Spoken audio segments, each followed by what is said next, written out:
Lewes. Local webcasting for a worldwide audience. If you've been listening to the Rock Show recently, or Thursday Morning Live, you'll know that I've been playing a track called If I Could, I Would, by a chap called Aaron O'Shea. And I'm very pleased to say I've got him on the phone right now. Good afternoon, Aaron. Hi Ben, how's it going? Oh, very well indeed, sir.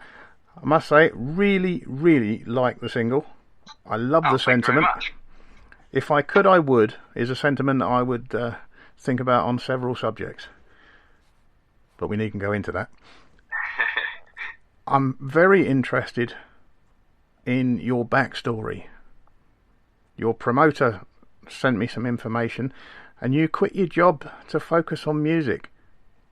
That's correct, yes. Yeah, that was a very scary time. I'm not going to lie. I would say that was an enormous risk, but it seems to be paying off.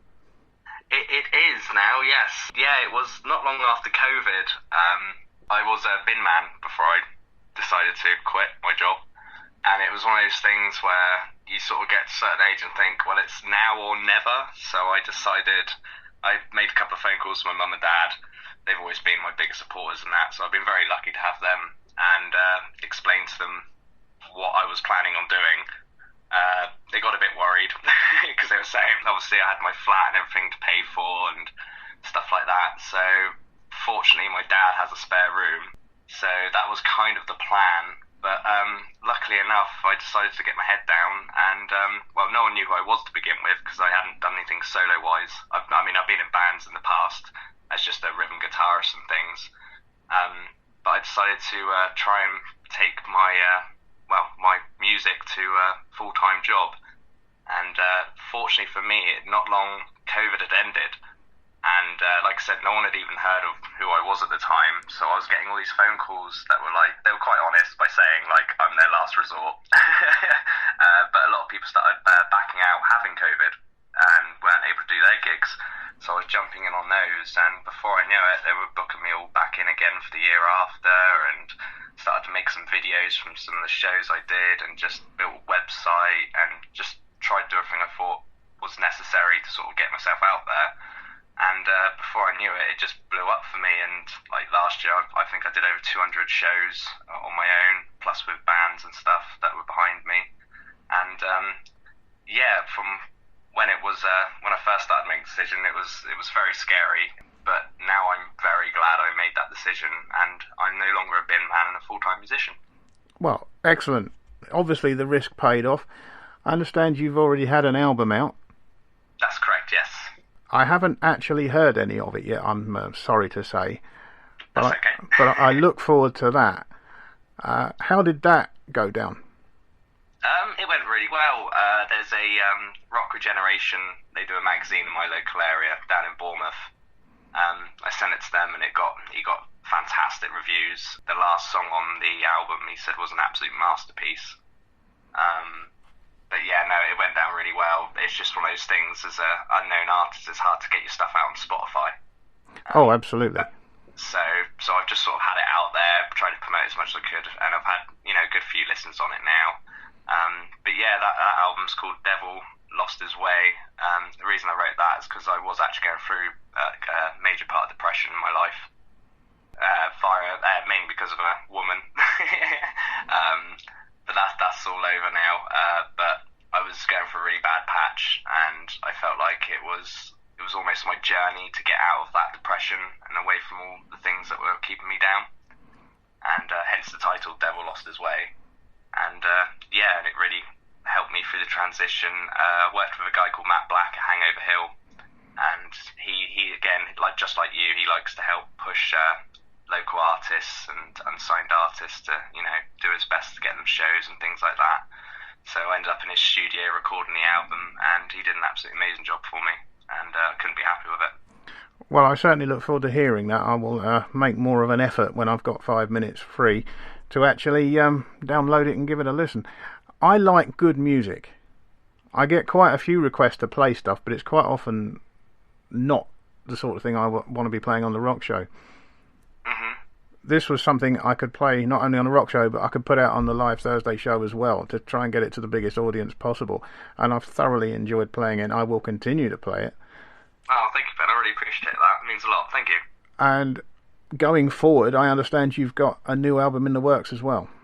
That's correct, yes. I'm a few songs away from having it finalised. But all the tracks at the moment, except for this one, if I could, I would, is the only one I've sort of released from it, or anyone's actually heard of so far from this new album. So I don't have a specific date yet, because the last few tracks I'm sort of in the middle of writing, and it's hard to give a deadline when you're creating something. But it's weird, because sometimes it take me 5 minutes to suddenly write a track and be happy with, or sometimes it take me weeks. That's the creative process. I'm not that creative myself. I use my show as an outlet to play other people's music and bring it to a bigger audience. And I'm so happy that I've been able to do that for you and will continue to do that. Are there going to be any more early promotional singles from the album before it drops? I think I will definitely release a new one for next month. I've sort of been toying the idea of just getting another one out there. I think it's good to get a couple of songs, especially singles, for a new album, so people get an idea what the album's going to be like. But if people know my music already, they know it'll just be straight up in your face rock. Perfect. Well, I will definitely play whatever comes next. Aaron, it's been a delight to talk to you. I'm so pleased that we've been able to help you and promote your music. I'd like to end this interview by playing the single for everybody. So, from Radio Lewes and from myself, thank you very, very much for giving me your time. Oh, thank you so much for having me. I really appreciate everything you're doing, Ben. You're very welcome. You're very welcome. We end with the single. Awesome.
Radio Lewes. Local community webcasting.